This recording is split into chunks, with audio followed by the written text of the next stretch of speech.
Hello.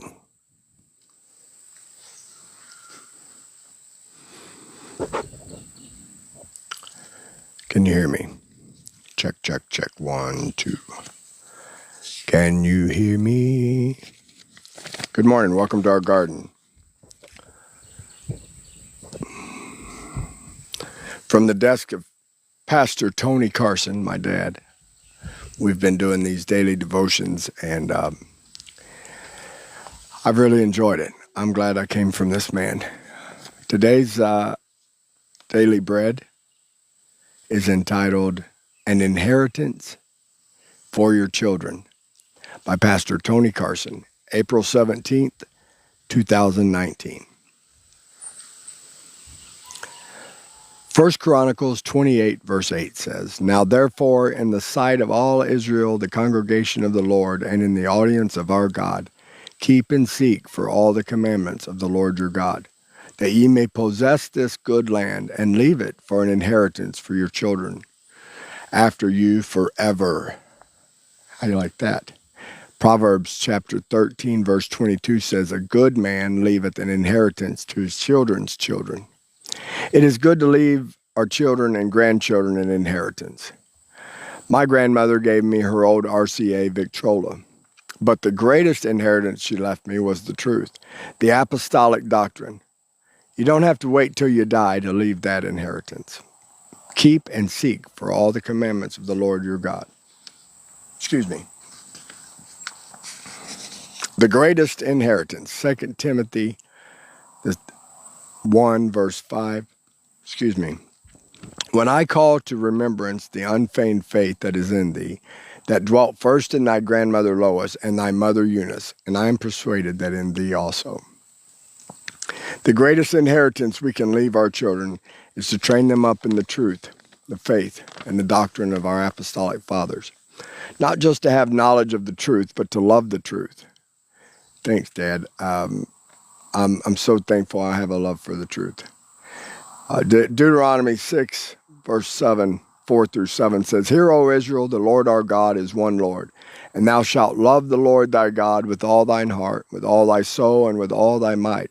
And these words which I command thee this day shall be in thine heart, and thou shalt teach them diligently unto thy children, and shalt talk of them when thou sittest in thine house, and when thou walkest by thy way, and when thou layest down, and when thou risest up. Non-stop, everywhere you go. My dad wrote a song called Everywhere, and he wrote it when I was born. Isn't that something or what? April rain, bringing in the breath of spring. He sees God everywhere. I'm thankful I inherited that from my dad. You see God in even the bad stuff. You know, some folks can't do that. Don't sell it. It's your birthright. Hebrews 12, verse 16 and 17 says, Lest there be any fornicator or profane person as Esau, who for one morsel of meat sold his birthright. For ye know how that afterward, when he would have inherited the blessing, he was rejected. In Deuteronomy chapter 19, verse 14 says, Thou shalt not remove thy neighbor's landmark, which they of old time have set in thine inheritance, which thou shalt inherit. Naboth died for his inheritance in 1 Kings 21, verse 3.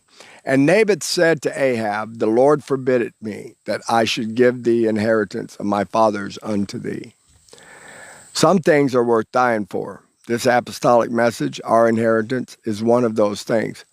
Paul warns the pastors of Ephesus, when he was seeing them for the last time, that after his departing, some would try to take away the inheritance of the truth. Acts chapter 20, verse 28 through 32 says, Take heed therefore unto yourselves and to all the flock over the which the Holy Ghost hath made you overseers, to feed the church of God, which he hath purchased with his own blood. For I know this, that after my departing shall grievous wolves enter in among you, not sparing the flock. Also of your own selves shall men arise, speaking perverse things, to draw away disciples after them. Therefore watch and remember that by the space of 3 years I cease not to warn every one night and day with tears. And now, brethren, I commend you to God and to the word of his grace, which is able to build you up and to give you an inheritance among all them which are sanctified. In conclusion today at Colossians chapter 3, verse 23 and 24, and whatsoever ye do, do it heartily as to the Lord, and not unto men, knowing that of the Lord ye shall receive the reward of inheritance, for ye serve the Lord Christ. Let me tell you something, folks. Thank you. Let me tell you what he's saying here at the end. In Colossians, whatsoever you do, do it heartily as unto the Lord. I'm telling you, if you'll do this, if you won't go to work for that jerk that you go to work for, if you'll go to work for God, if everything that you're doing that's aggravating and hard and difficult, if you'll do it as unto God, like it's a sacrifice, you do it for Him. He's done so much for you. He gave you air in your lungs. Maybe you've never even said hello to Him before. You've never even acknowledged that He's here and He's created something great for you and you're living in it and you've never acknowledged Him. Maybe that's what's going on. It doesn't matter about any of that. If you'll stop right now and you'll just acknowledge Him, the experience that you have with life when there's a God involved is it's unmatchable. I've done it with and without. I never thought I could. A person that has an experience with God like I have, you'd never. I can't imagine someone not wanting it or walking away from it or rejecting it or any of the things that people thought I did. I had a head injury that caused me to look a certain way and act a certain way that separated me from the rest of my peers, and it created this story that we're here today now living. This garden, this property that we're turning into a healing center that's going to turn lives around for veterans and veterans of the NFL as well. We've got former NFL football players working with me, and we're pulling together with music artists. And we're pulling together a really nice festival that will get a lot of our community out. And we're doing it at a university, so it will actually spread out across the globe because Ole Miss, everybody comes from everywhere to go to Ole Miss. So those will go back home with this information about what concussions, simply just a mild concussion, a TBI, looks like on an individual when they're trying to heal, and if another one happens, which is usually what happens, these concussions lead to more concussions.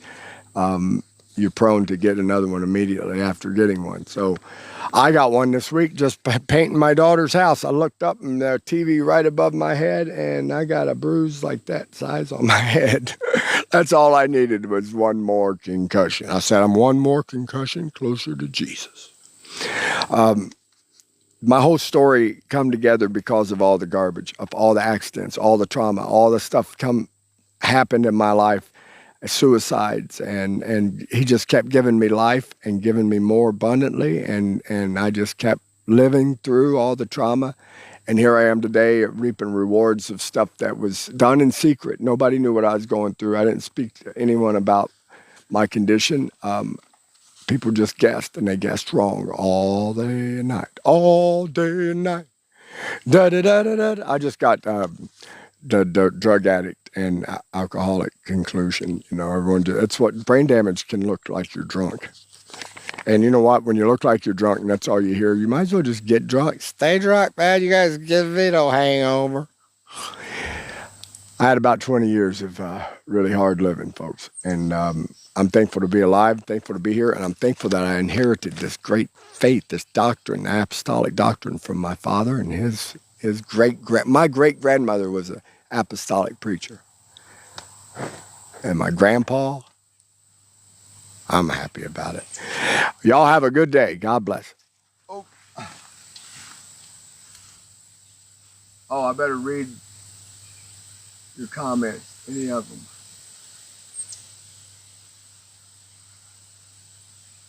None? Uh-oh.